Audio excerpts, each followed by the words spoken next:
ಭಾರತೀಯ ಜ್ಞಾನ ಪರಂಪರೆಗೆ ಸಂಬಂಧಪಟ್ಟಂತೆ ಮಾತ್ರ ಪ್ರಶ್ನೆ ಕೇಳಿ, ನನ್ನ ಭಾಷಣಕ್ಕೆ ಸಂಬಂಧಪಟ್ಟಂತೆ ಅದರ ಆಚೆಗೂ ಬೇಡ. ಈ ವಿಷಯಕ್ಕೆ ಕೇಂದ್ರೀಕರಿಸೋಣ. ಕೃಷ್ಣನ್ಯಾನಂ ಹರಯಸ್ಪರ್ಣ ಅಂತ ಒಂದು ಋಗ್ವೇದದ ಮಂತ್ರ ಇದೆ. ಅದರಲ್ಲಿ ಸಾಯಣಾಚಾರ್ಯರ ಭಾಷ್ಯದಲ್ಲಿ 2 ಅರ್ಥಗಳನ್ನು ಹೇಳಿದ್ದಾರೆ. ಒಂದು, ಸಮುದ್ರದಿಂದ ನೀರು ಆವಿಯಾಗಿ ಕಪ್ಪು ಮೋಡ ಆಗಿ ಪೃಥ್ವಿ ವಿದ್ಯುತ್ಯತೆ ಅಂತ ಬರ್ತದೆ, ಅಂದರೆ ನೆಲ ತಂಪಾಗುವಂತೆ ಮಳೆ ಸುರಿಯುತ್ತದೆ ಅಂತ. ಇನ್ನೊಂದು ಮಂತ್ರ ಇನ್ನೊಂದು ಅರ್ಥವನ್ನು ಬ್ಲಾಕ್ ಹೋಲಿಗೆ ಹೋಲುವಂತೆ ಅರ್ಥೈಸಿದ್ದಾರೆ ಸಾಯಣಾಚಾರ್ಯರು. ಸಾಯಣಾಚಾರ್ಯ ಅರ್ಥೈಸಿಲ್ಲ. ಸಾಯಣಾಚಾರ್ಯ ಅರ್ಥೈಸಿದ್ದಾರೆ ಈಶನವರು ಹೇಳ್ತಾರೆ, ಅದಲ್ಲ. ಬ್ಲ್ಯಾಕ್ ಹೋಲ್ಗೆ ಸಾಯಣಾಚಾರ್ಯರ ಭಾಷ್ಯಕ್ಕೆ ಸಂಬಂಧ ಇಲ್ಲ. ಎರಡನೇದು, ಆರ್ಯಭಟರಿಂದ ಶೂನ್ಯ ಇನ್ವೆಂಟ್ ಆಯಿತು ಅಂತ ಹೇಳ್ತಾರೆ. ಏಕಾಚ ದಶಚ ಶತಂಚ ಸಹಸ್ರಂಚ ಅಯುತಂಚ ಇತ್ಯಾದಿ ಶಿವಸಂಕಲ್ಪ ಮಂತ್ರಗಳು ಬರ್ತವೆ. ಪೂರ್ವದಲ್ಲೇ ಆಗಿತ್ತಲ್ಲ, ಅದು ಹೇಗೆ? ಏನಂದರೆ ಇಲ್ಲಿ ತುಂಬ ಒಳ್ಳೆ ನಿರ್ದಿಷ್ಟವಾದ ಪ್ರಶ್ನೆಗಳನ್ನು ಕೇಳಿದ್ದೀನಿ, ಬಹಳ ಸಂತೋಷ. ಆರ್ಯಭಟ ಮೊದಲಿಗೆ ಅದರ ಬಗ್ಗೆ ಹೇಳ್ದ, ಅದು ಮೊದಲಿಗಿತ್ತು. ಈಗ ನಾವು ಹೇಳ್ತೀವಲ್ಲ, ಅಮೆರಿಕೋ ವೆಸ್ಪುಸಿ ಅಮೆರಿಕಾನ ಕಂಡುಹಿಡಿದಾಗ ಮುಂಚೆ ಅದಿರಲಿದೆ, ನಮ್ಮಲ್ಲಿ ಬಳಕೆಯಿತ್ತು. ಅದರ ಉಲ್ಲೇಖ ಮೊದಲಿಗೆ ಶೂನ್ಯ ಅನ್ನುವ ಒಂದು ವಿಶಿಷ್ಟವಾದಂತಹ ಒಂದು ಅಂಕಣದ ಉಲ್ಲೇಖ ಕಂಡುಬರುತ್ತದೆ. ದಶಮಾನ ಪದ್ಧತಿ ನಮ್ಮಲ್ಲಿ ಇದ್ದದ್ದೇ ಹೌದು. ಆಗಿಲ್ಲದೇ ಇದ್ದಿದ್ರೆ ಶುಲ್ಕ ಸೂತ್ರಗಳ ಲೆಕ್ಕಾಚಾರ ಎಲ್ಲ ಆಗ್ತಾನೇ ಇರಲಿಲ್ಲ. ಹಾಗಾಗಿ ವೇದಾಂಗಗಳ ಕಾಲದಿಂದಲೇ ಅದಿತ್ತು ಅಂತ, ವೇದಗಳ ಕಾಲದಿಂದ ಇತ್ತು ಅಂತ ಗೊತ್ತಾರೆ. ದಶಮಾನ ಪದ್ಧತಿ ತುಂಬ ಪ್ರಾಚೀನ.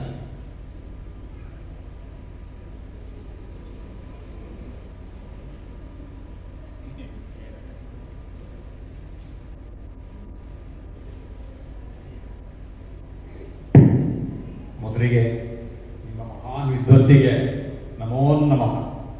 ಬಹಳ ವಿಶೇಷ ಏನಂದರೆ, ಒಬ್ಬೊಬ್ಬರು ಒಂದೊಂದು ವಿದ್ವತ್ತಲ್ಲಿ ಪ್ರಕಾಂಡ ಪಂಡಿತರು ನೋಡಿರ್ತೀವಿ. ಬಹುಶಃ ನಿಮ್ಮ ಮಾತು ಕೇಳಿದ ಮೇಲೆ ನಿಮಗಿರ್ತಕ್ಕಂಥ ಜ್ಞಾನದ ಆಳ ಅದು ಬಹುಶಃ ಎಲ್ಲ ವಿಭಾಗದಲ್ಲಿ, ಅದು ವಿಜ್ಞಾನದಿಂದ ಹಿಡಿದು ಎಲ್ಲ ಧರ್ಮಶಾಸ್ತ್ರ, ನಾಟ್ಯಶಾಸ್ತ್ರ, ರಂಗಶಾಸ್ತ್ರ, ಅದನ್ನು ಕೇರಳ ಒಂದು ದಿಗ್ಭ್ರಮೆ ಆಗಿದೆ. ಶತಾವಧಾನ ಬೇರೆ ಕೇಳಿದ್ದೀವಿ, ಅಷ್ಟಾವಧಾನ ಕೇಳಿದ್ದೀವಿ.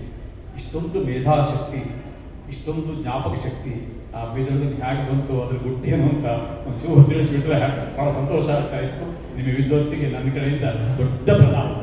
ನಿಮ್ಮ ವಿಶ್ವಾಸಕ್ಕೆ ಅಭಿಮಾನಕ್ಕಾಗಿ ತುಂಬ ಕೃತಜ್ಞತೆಗಳು. ನೀವು ಹೇಳೋದು ಸತ್ಯವಾಗಿದ್ದರೆ ನಾನು ತುಂಬ ಸಂತೋಷ ಪಡ್ತಾ ಇದ್ದೆ. ಅಂದರೆ ನೀವು ಹೇಳಿದಷ್ಟು ತಿಳುವಳಿಕೆ ನನಗೆ ಇದ್ದದ್ದೇ ಆದ ಪಕ್ಷದಲ್ಲಿ ನಾನು ತುಂಬ ಸಂತೋಷ ಪಡ್ತಾ ಇದ್ದೆ. ನನಗೆ ಅಷ್ಟು ಶಕ್ತಿ ಇಲ್ಲ, ಅಷ್ಟು ನಾನು ಪಡ್ಕೊಂಡಿಲ್ಲ. ಒಂದಷ್ಟು ಇದೆ ಅಷ್ಟು, ಅದನ್ನು ನಾನು ಹೇಳ್ತೀನಿ. ಯಾಕೆಂದರೆ ನಮಗೆ ಸ್ಥಾನ ಇಷ್ಟ ಮಾತ್ರ ಅಂತ ನಾವು ತಿಳ್ಕೊಂಡಿರ್ಬೇಕು. ಸ್ವಸ್ಥಾನ ಪರಿಜ್ಞಾನ ಬೇಕು. ಹಾಗಾಗಿ ನಿಮ್ಮ ವಿಶ್ವಾಸ ನನ್ನನ್ನು ದೊಡ್ಡವನನ್ನಾಗಿ ಮಾಡ್ತಾ ಇದೆ. ಈ ವೇದಿಕೆ ನನ್ನನ್ನು ಹೇಗೆ ಎತ್ತರಕ್ಕೆ ಕೂರಿಸಿದೆ, ನಿಮ್ಮ ವಿಶ್ವಾಸ ಅಲ್ಲ, ನೀವು ಪ್ರಾಮಾಣಿಕವಾಗಿ ಹೇಳ್ತೀರಾ, ಪ್ರಾಮಾಣಿಕವಾಗಿ ಪ್ರೀತಿಯಿಂದ ಹೇಳ್ತೀರಾ. ಆದರೆ ನನಗೆ ನನ್ನ ಮಿತಿ ಗೊತ್ತು, ನನಗೆ ನನ್ನ ಮಿತಿ ಗೊತ್ತು. ಶ್ರೇಷ್ಠ ಕಾದಂಬರಿಕಾರನ ಕಡೆ ನೋಡ್ತೀವಿ, ಶ್ರೇಷ್ಠ ಕವಿಗಳ ಕಡೆ ನೋಡ್ತೀವಿ.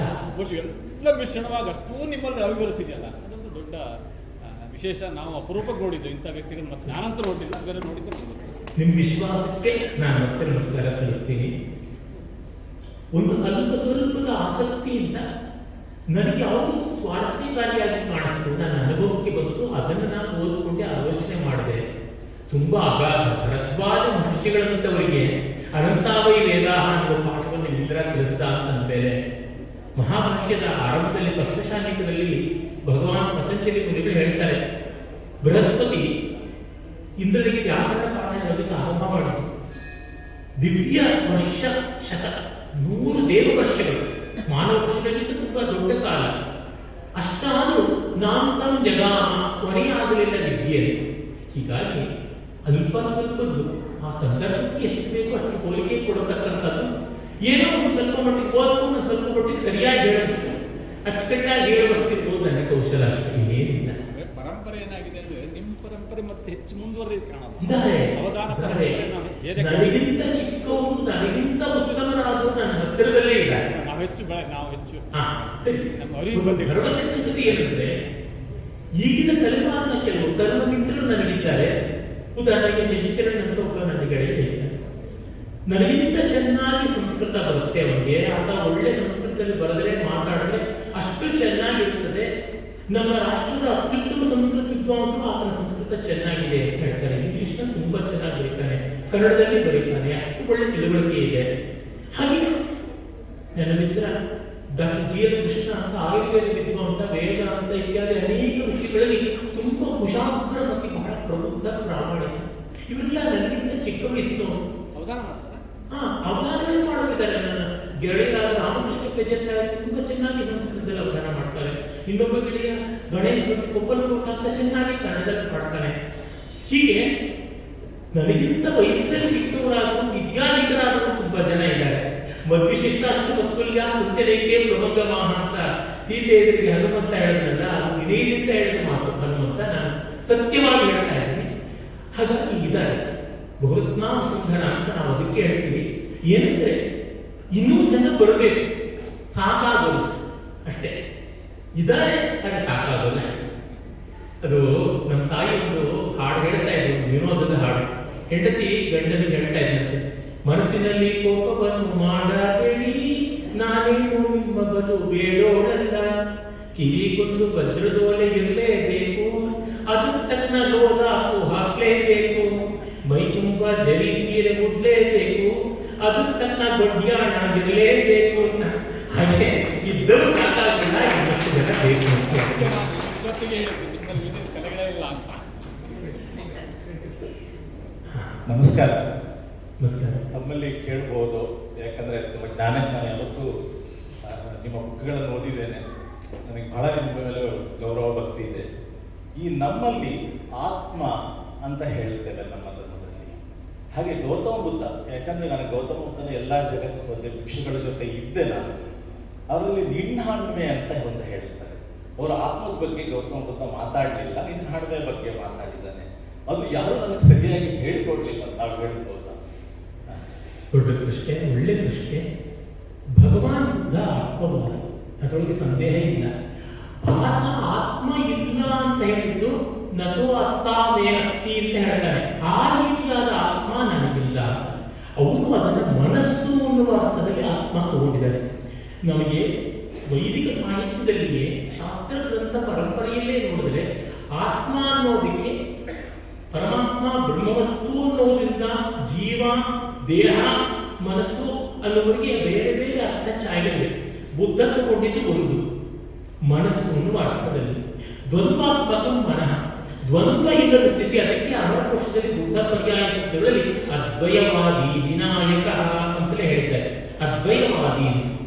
ಹೀಗಾಗಿ ಬುದ್ಧ ಭಗವಂತ ಕೊನೆ ಹೇಳ್ತಾನೆ, ಆತ್ಮದೀಪ ಆತ್ಮದೀಪ ಪ್ರವಿಸತ, ಆತ್ಮದೀಪಕರಾಗಿ ನೀವು ಬೆಳೆದಿರಿ, ನಿಮ್ಮ ಅಂತರ್ಯಾಮಿ ದೀಪಕ್ಕೆ ನೀವು ಸಾಕ್ಷಿಯಾಗಿ ಬಾಧ್ಯರಾಗಿರಿ ಅಂತ ಕೊನೆಯಲ್ಲಿ ಕುಶಿನಾರದಲ್ಲಿ ಪರಿನಿರ್ವಾಣ ಕಾಲದಲ್ಲಿ ಭಗವಂತ ಹೇಳಿದ ಮಾತು. ಹೀಗಾಗಿ ಆತ್ಮವಸ್ತುವನ್ನು ಆತ ಹೇಳ್ತಾನೆ. ಆದರೆ ಅವಧಾರಣೆ ಬೇರೆ. ವೇದಾಂತಿಗಳು ಬ್ರಹ್ಮ ಸತ್ಯತ್ವಕ್ಕೆ ತುಂಬಾ ಅವಧಾರಣೆ ಹಾಕಿದ್ರು. ಬೌದ್ಧರು ಜಗನ್ಮಿಥ್ಯಾತ್ವಕ್ಕೆ ಹೆಚ್ಚಿನ ಅವಧಾರಣೆ ಹಾಕಿದ್ರು. ಅಂದ್ರೆ ಜಗತ್ತು ಮಿಥ್ಯಾ ಅನ್ನೋದನ್ನು ಮತ್ತೆ ಮತ್ತೆ ಶೂನ್ಯ ಅನ್ನೋದನ್ನು ಹೇಳ್ತಾ ಕ್ಷಣಿಕ ಅಂತ ಹೇಳ್ತಾ ಹೋದ್ರೆ ಹೊರತು ಆ ಪರಮಸತ್ಯವನ್ನು ಹೇಳಿದ್ದಕ್ಕೆ ಬುದ್ಧ ಆನಂದವನ್ನು ಹೇಳಿದ್ದಾನೆ. ಯಾವ ಒಂದು ಸಮಾಧಿ ನಿರ್ವಾಣ ಅಂತ ಕರೀತಾನೆ, ನಿರ್ವಾಣ ತಾನು ಸುಖವಾದದ್ದು ಅಂತ ಹೇಳಿದ್ದಾನೆ. ಸುತ್ತ ಪಿಟಕದಲ್ಲಿ ಬರುವ ಸಾರವತ್ತಾದ ಭಾಗದ ಒಂದಾದಂತಹ ಸುತ್ತ ನಿಪಾತದಲ್ಲಿ, ಮೇಟ್ಟ ಸುತ್ತದಲ್ಲಿ ನಮಗೆ ನೋಡಿದ್ರೆ ಗೊತ್ತಾಗುತ್ತೆ, ಮತ್ತೆ ಧಮ್ಮಪದದಲ್ಲಿ ನೋಡಿದ್ರೆ ಗೊತ್ತಾಗುತ್ತೆ, ಅನೇಕ ಬೌದ್ಧ ಮೂಲ ಉಪದೇಶ ಗ್ರಂಥಗಳಲ್ಲಿ ನೋಡಿದ್ರೆ ಗೊತ್ತಾಗುತ್ತದೆ. ಹಾಗಾಗಿ ಆತ ನೈರಾತ್ಯವಾದಿ ಅಂತ ಆಮೇಲಿನ ಬೌದ್ಧರು ಹೇಳುವಂತೆ ಅಲ್ಲ, ಈಗಾಗಲೇ ಬೌದ್ಧರು ತಂದುಕೊಂಡವರು ಹೇಳುವಂತೆ ಖಂಡಿತ ಅಲ್ಲ. ಅದರಿಂದಲೇ ನಮ್ಮಲ್ಲಿ ಬುದ್ಧನನ್ನು ಒಂದು ಅವತಾರ ಅಂತ ಗೌರವಿಸೋದಕ್ಕೆ ಕಾರಣ. ಹೀಗಾಗಿ ಬುದ್ಧನ ದೃಷ್ಟಿ ಉಪನಿಷತ್ ದೃಷ್ಟಿಗಿಂತ ವಿರುದ್ಧವಲ್ಲ. ಅದನ್ನು ನಾವು ಒಪ್ಕೋಬಹುದು. ನಮಸ್ಕಾರ. ಇದನ್ನ ಅಭಿನವ ಮುಕ್ತಾದಿಗಳು ಕೂಡ, ಕ್ಷೇಮೇಂದ್ರಾದಿಗಳು ಕೂಡ ಹಿಂದೆ ನಾವು ಹೇಳಿದ್ದಾರೆ.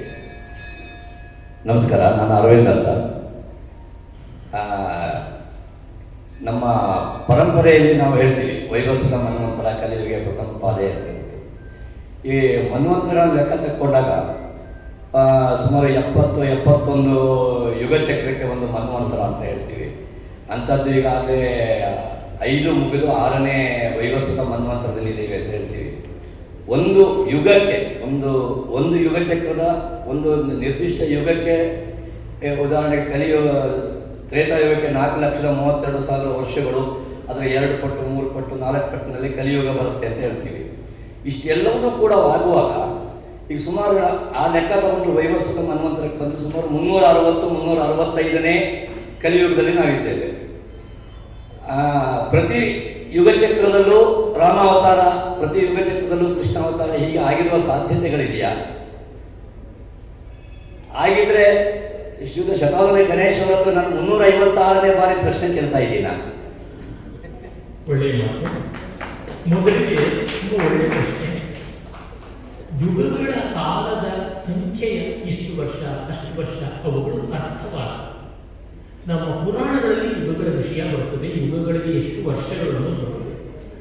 ಮೊದಲಿಗೆ ನಮಗೆ ಯುಗ ಕಾಣಿಸ್ಕೊಳ್ಳೋದು ಋಗ್ವೇದದ ಐತರೇಯ ಬ್ರಾಹ್ಮಣದಲ್ಲಿ ಕಲಿಶಯಾನೋ ಭವತಿ ಸಂಜಿಹಾಸ್ತು ದ್ವಾಪರ ಅಂತೆಲ್ಲ ಬರುತ್ತದೆ. ಮಲಗಿರುವುದೇ ಕಲಿಯುಗ, ಹಾಸಿಗೆ ಬಿಟ್ಟು ಹೇಳ್ತಕ್ಕಂಥದ್ದು ದ್ವಾಪರ ಯುಗ, ನಿಂತುಕೊಳ್ತಕ್ಕಂಥದ್ದು ತ್ರೇತಾಯುಗ, ಪೃಥ್ವಿಗ ಓಡಾಡ್ತಕ್ಕಂಥದ್ದು.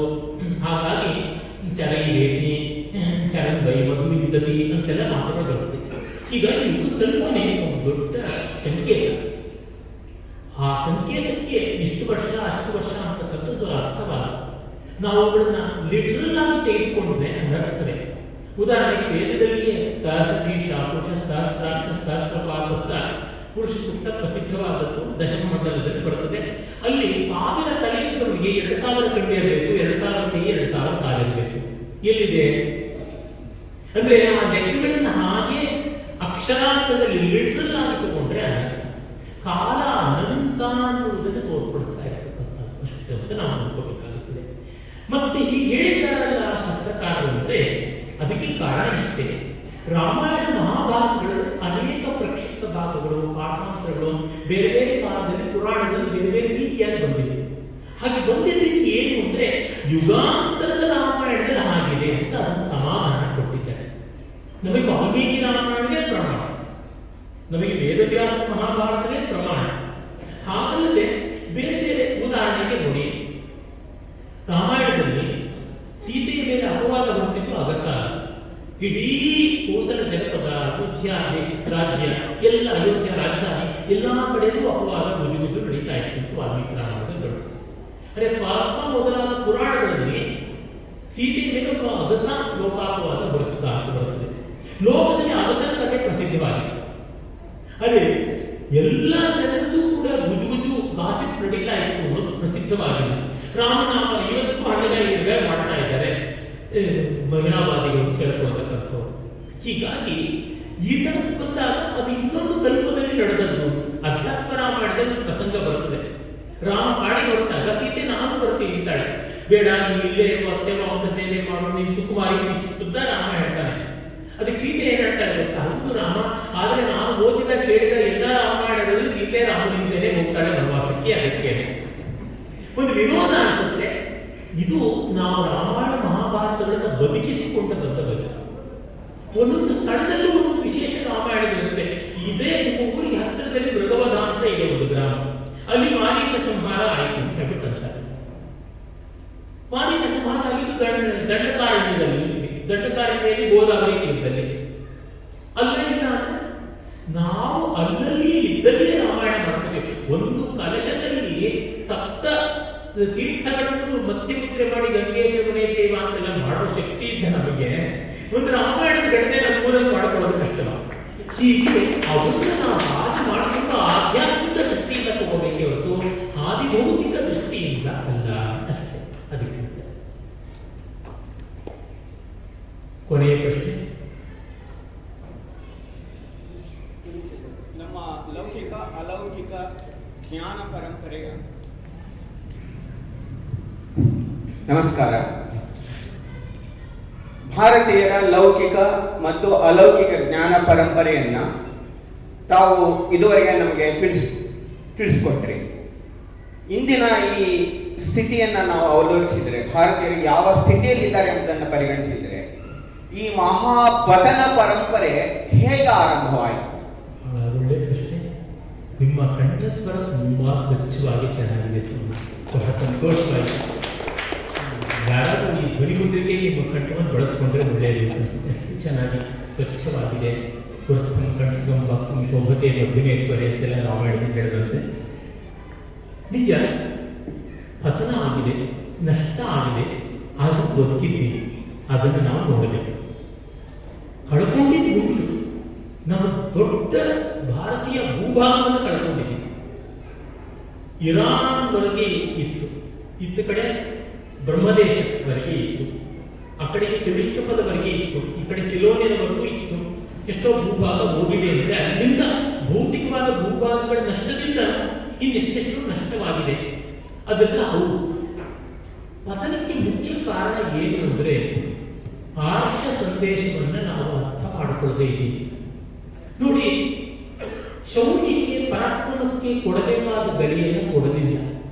ಉದಾಹರಣೆಯ ಹೆಸರಿನಲ್ಲಿ ದುಷ್ಟನಿಗೆ ಶತ್ರುವಿಗೆ ಕ್ಷಮೆ ಕೊಡುವುದಾಯಿತು ಅಂತ ನನಗನ್ಸುತ್ತದೆ. ಏಕೆಂದರೆ ಏಕೆ ವಾರ್ಡರ್ ಅಂತ ದೊಡ್ಡ ವಿದ್ವಾಂಸರಿದ್ದರು ಕೆನಡಾದಲ್ಲಿ. ಅವರು ಭಾರತೀಯ ಸಾಹಿತ್ಯದ ಬಗ್ಗೆ ಸಾಕಷ್ಟು ಬರೆದಿದ್ದಾರೆ, ಬೌದ್ಧದ ಬಗ್ಗೆ ಸಾಕಷ್ಟು ಬರೆದಿದ್ದಾರೆ. ಇಂಡಿಯನ್ ಕಾವ್ಯ ಲಿಟರೇಚರ್ ಅಂತ 8 ಮಹಾಸಂಪುಟಗಳನ್ನು ಬರೆದಿದ್ದಾರೆ. ಅಲ್ಲಿ ಮುದ್ರಾರಾಕ್ಷಸ ನಾಟಕದ ಬಗ್ಗೆ ಬರೀತಾ ಹೇಳ್ತಾರೆ, ಯಾವಾಗ ಚಾಣಕ್ಯನ ವಿವೇಕವನ್ನ ಭಾರತ ಕಳ್ಕೊಂಡು ಕೇವಲ ನಯ ನಾಜೂಕುಗಳನ್ನು ದೊಡ್ಡದು ಮಾಡಿಕೊಳ್ತು, ಒಂದು ಕೆನೆ ಮತ್ತೊಂದು ಕೆನೆ ತೋರಿಸೋದಂತೆ. ಪೃಥ್ವಿರಾಜ ಚೌಹಾಣ ಮಾಡಿದ್ನಲ್ಲ, ಮೊಹಮ್ಮದ್ ಗೋರಿ ದಾಳಿ ಮಾಡಿದಾಗ ಅವನು ಕ್ಷಮಿಸಿ ಕಳಿಸೋದು, ಆನಂದಪಾಲನ ಮಾಡಿದ ರೀತಿ ಆದದ್ದು. ಈ ಥರದ್ದೆಲ್ಲ ಮಾಡೋದ್ರಿಂದ ಅವರಿಗೆ ಭಾರತಕ್ಕೆ ಪತನ ಬಂತು ಅಂತ. ವೇದಗಳಲ್ಲಿ ಯಜುರ್ವೇದದ ಕೃಷ್ಣ ಯಜುರ್ವೇದದ ಅಶ್ವಮೇಧ ಕಾಂಡ 7ನೇ ಕಾಂಡದಲ್ಲಿ ರಾಷ್ಟ್ರಗೀತೆ ಬರುತ್ತೆ. ಆ ಬ್ರಹ್ಮನ್ ಬ್ರಾಹ್ಮಣೋ ಬ್ರಹ್ಮವರ್ಚಸಿ ಜಾಯತಾಂ ಅಂತ ಆರಂಭ ಆಗುತ್ತೆ. ಅದೇ ಬ್ರಾಹ್ಮಣದಲ್ಲೂ ಇನ್ನು ವಿಸ್ತಾರವಾಗಿ ಬರ್ತದೆ. ಏನು ಅಂತಂದ್ರೆ ಜಿಷ್ಣುರಕೇಷ್ಟ, ನಮ್ಮ ರತಿಗಳು ಜಯಶೀಲರಾಗಲಿ, ಪ್ರತಿಯೊಂದು ಮನೆಯಲ್ಲೂ ಅಸ್ಯ ಯಜಮಾನಸ್ಯ ವೀರೋ ಜಾಯತಾಂ, ಮನೆಯಲ್ಲಿ ವೀರನಾವು ಹುಟ್ಟಲಿ ಅಂತ. ಈ ಕ್ಷಾತ್ರವನ್ನ ನಾವು ಕಳ್ಕೊಂಡಿದ್ದೇವೆ. ಅದು ಒಂದು ದೊಡ್ಡ ಸುಖ ತುಂಬ ಬಂದಾಗ ಹಾಗಾಗುತ್ತದೆ. ಯುರೋಪ್ಗೆ ಇವತ್ತು ಹಾಗಾಗಿ ಯುರೋಪ್ ಎಂಥದ್ದೆಲ್ಲ ಹೆಚ್ಚಿನಿಂದ ಸಾಹಸ ಎಲ್ಲ ಮಾಡಿದ್ರು. ಈಗ ಹ್ಯೂಮನ್ ರೈಟ್ಸ್ ಅನ್ನೋ ನೆವದಲ್ಲಿ ಅವು ಅಸ್ತಿತ್ವಕ್ಕೆ ಸಂಚಕಾರ ಬರ್ತಾ ಇದೆ, ನಾವು ನೋಡ್ತಾ ಇದ್ದೀವಿ, ವಿಸ್ತರಿಸಬೇಕಾಗಿಲ್ಲ. ಹೀಗಾಗಿ ಸ್ಥಾನದಲ್ಲಿ ಔದಾರ್ಯ ತೋರಿಸಿದ್ರೆ ಅದು ತುಂಬಾ ತೊಂದರೆ ಆಗುತ್ತದೆ. ನೋಡಿ, ಬ್ರಹ್ಮಚಾರಿ ಮಾಡುವ ಸಂವಿಧಾನದಲ್ಲಿ ಬರ್ತದೆ, ಯೋಸ್ಮಾಕಂ ಸಂತ ಮತಾಭಾಗಂ ಚಿಕೀರ್ಷತಿ ಅಭಾಗಂ ಅಗ್ನೇಯಂ ಕುರುಮಾಮಗ್ನೇ ಭಾಗಂ ಕುರು ಸ್ವಾಹ ಅಂತ ಯಜುರ್ವೇದದಲ್ಲಿ ಬರ್ತದೆ. ಅಗ್ನಿಯೇ ನನಗೆ ನ್ಯಾಯವಾಗಿ ಸಲ್ಲಬೇಕಾದ ಭಾಗವನ್ನು ಯಾರಾದ್ರೂ ಕಿತ್ಕೊಳ್ಳೋಕೆ ನೋಡಿದ್ರೆ ಅವನ ಭಾಗವನ್ನು ಕಿತ್ಕೊಂಡು ನನಗೆ ಕೊಟ್ಬಿಡು. ಮತ್ತೆ ಯಜುರ್ವೇದದಲ್ಲಿ ಬರ್ತದೆ, ಯಾರು ನಮ್ಮನ್ನು ದ್ವೇಷಿಸ್ತಾನೋ ಅನ್ಯಾಯವಾಗಿ ಅವನನ್ನ ತದುಕುವ ಅಗ್ನಿಯೇ ಅವನು ಸರಿಯಾಗಿ ಏಟ್ ಹಾಕುವವನಿಗೆ. ಈ ಕೆಚ್ಚು ನಮಗೆ ಬೇಕು. ಮತ್ತೆ ಸುಖಲೋಲುಪತೆ ಬಂದಾಗ ತಪಸ್ಸು ಕಡಿಮೆ ಆಗುತ್ತೆ. ಅದಕ್ಕೆ ಮನುಸ್ಮೃತಿಯಲ್ಲಿ ಮಾತು ಬರುತ್ತೆ, ಸನ್ಮಾನ ಉದ್ವಿಜಯ ವಿಪ್ರಹ ಅಂತ. ನಿಜವಾದ ಬ್ರಾಹ್ಮಣ ಸನ್ಮಾನ ಮಾಡ್ತೀನಿ ಓಡೋಗಬೇಕು ಇರಬಾರದು. ಯಾಕೆಂದ್ರೆ ಆ ಲೋಕದ ಮರ್ಯಾದೆ ಜೀರ್ಣಿಸ್ಕೊಳ್ಳೋದು ಕಷ್ಟ, ಅದು ಬಹಳ ಕಷ್ಟ, ಅಪಾಯಕಾರಿಯಾಗುತ್ತೆ. ಲೋಕ ತುಂಬ ಗೌರವ ಕೊಟ್ಟಾಗ ನಾನು ಹೇಳಬೇಕಾದನ್ನು ಹೇಳಿದೆ, ಅವರಿಗೆ ಏನು ಹಿತವೋ ಅದನ್ನು ಹೇಳುವಂಥ ಸ್ಥಿತಿಗೆ ಬಂದ್ಬಿಡ್ತೀನಿ. I will be sold out, I will be purchased by them. ನನ್ನನ್ನು ಮಾರ್ಕೊಂಡಂತೆ ಆಗುತ್ತದೆ ಎನ್ನುವಂಥ ದೃಷ್ಟಿ. ಹಾಗೆ ಆ ಕೆಲವು ದೃಷ್ಟಿಗಳು ನಮ್ಮ ಪತನಕ್ಕೆ ಮುಖ್ಯವಾದ ಕಾರಣ. ಯಾವುದಕ್ಕೆ ಎಷ್ಟು ಸಲ್ಲಿಸಬೇಕು ಅಷ್ಟೇ, ಅದಕ್ಕಿಂತ ಹೆಚ್ಚಲ್ಲ ಅದಕ್ಕಿಂತ ಕಡಿಮೆ ಅಲ್ಲ ಅನ್ನುವ ಆ ನಿಯತ ಪ್ರಜ್ಞೆ ಅದು ಹೋಯಿತು. ಆಳುವವರಿಗೆ ಮಾರ್ಗದರ್ಶಕರು ಉಳಿಸಿಕೊಂಡರೆ ಹೋಯಿತು. ಬ್ರಾಹ್ಮಣನು ಶಬ್ದಶಾರಣ್ಯ ಪುಸ್ತಕದ ಬದನೆಕಾಯಿಯಿಂದ, ಕ್ಷಾತ್ರ ಭೋಗನಾಮಪಟ್ಯದಿಂದ ಕೇಳುತ್ತದೆ. ಇವೆರಡೂ ನಮ್ಮ ಬ್ರಾಹ್ಮಣ ಕ್ಷಾತ್ರ ಪರಂಪರೆಯಲ್ಲಿ ಅಲ್ಲಲ್ಲಿ ಆಗಿರೋದು ನಾವು ನೋಡ್ತೀವಿ. ಆದಾಗ ತಿದ್ದಿದವರು ಇದ್ದಾರೆ. ಒಬ್ಬ ಚಾಣಕ್ಯ ತಿದ್ದಿದ್ದ, ಒಬ್ಬ ವಿದ್ಯಾರ್ಥಿ ತಿದ್ದಿದ್ರು, ಒಬ್ಬ ಸಮರ್ಥದ ರಾಮದಾಸ ತಿದ್ದಿದ್ರು, ಈ ತರ ಕೆಲವರು ತಿದ್ದಿದ್ರು. ಮತ್ತೆ ಮತ್ತೆ ತುಂಬಾ ಜನ ಬೇಕು. ಇದು ದೊಡ್ಡ ಪತನಕ್ಕೆ ಕಾರಣ. ಆದರೆ ನಾವು ನೆಲಕ್ಕೆ ಬಿದ್ದಿದ್ದೀವಿ ಹೊರತು ಸತ್ತೋಗಿಲ್ಲ, ಹುಟ್ಟು ಹೋಗಿಲ್ಲ. ಯಾಕೆಂದ್ರೆ ನೋಡಿ, ಜಗತ್ತಿನಲ್ಲಿ ಗ್ರೀಕ್ ಸಂಸ್ಕೃತಿ ತುಂಬಾ ದೊಡ್ಡದಾಗಿದೆ. ಇಡೀ ಇವತ್ತು ಜಗತ್ತಿನ ಮೇಲೆ ಪ್ರಭಾವ ಬೀರುವಂತ ಪಾಶ್ಚಾತ್ಯ ಸಂಸ್ಕೃತಿಯ ತಾಯಿ ಬೇರು ಗ್ರೀಕ್ ಸಂಸ್ಕೃತಿ. ಗ್ರೀಕ್ ಸಂಸ್ಕೃತಿಯಲ್ಲಿ ಗ್ರೀಸಲ್ಲಿ ಏನೂ ಇಲ್ಲ, ದಿವಾಳಿತವಾಗುತ್ತಿದೆ ಆರ್ಥಿಕವಾಗಿ. ನಿಮಗೆ ಗೊತ್ತಿದೆ ಗ್ರೀಸ್ನ ಎಕಾನಮಿ ಏನು ಅಂತ.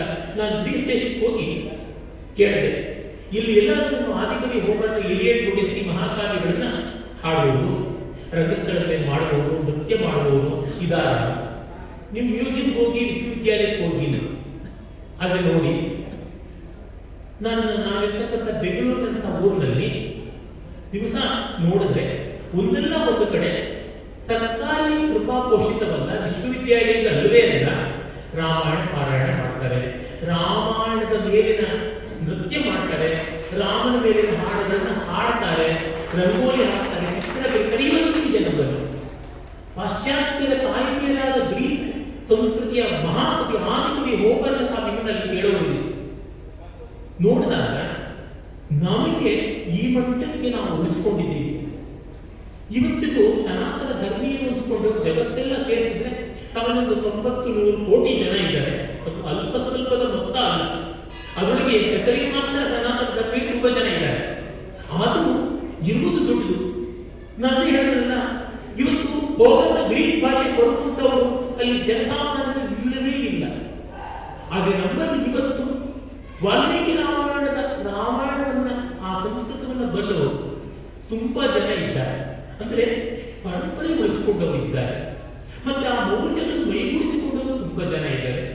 ಹೆಸರಿಲ್ಲದ ಅನಾಮಧೇಯರಾಗಿ ವಿಶ್ವಾಸವಾಗಿ ಅಂತ ಸೇವೆ ಮಾಡೋರು ಸಾಕಷ್ಟು ಜನ ಇದ್ದಾರೆ. ಹಾಗಾಗಿ ನಾವು ಹತಾಶರಾಗಬೇಕಾಗಿಲ್ಲ, ಆತ್ಮ ಪ್ರೇರಣೆ ಪಡ್ಕೊಳ್ಬೇಕು. ಅದು ಬಹಳ ಮುಖ್ಯ. ಮತ್ತು ಬುದ್ಧನ ಮಾತೇ ಹೇಳಬೇಕಾಗುತ್ತೆ, ಆತ್ಮದೀಪ ಆಚರಿಸತ ಅಂತ ಹೇಳಬೇಕು. ಧನ್ಯವಾದ. ನಮಸ್ಕಾರ.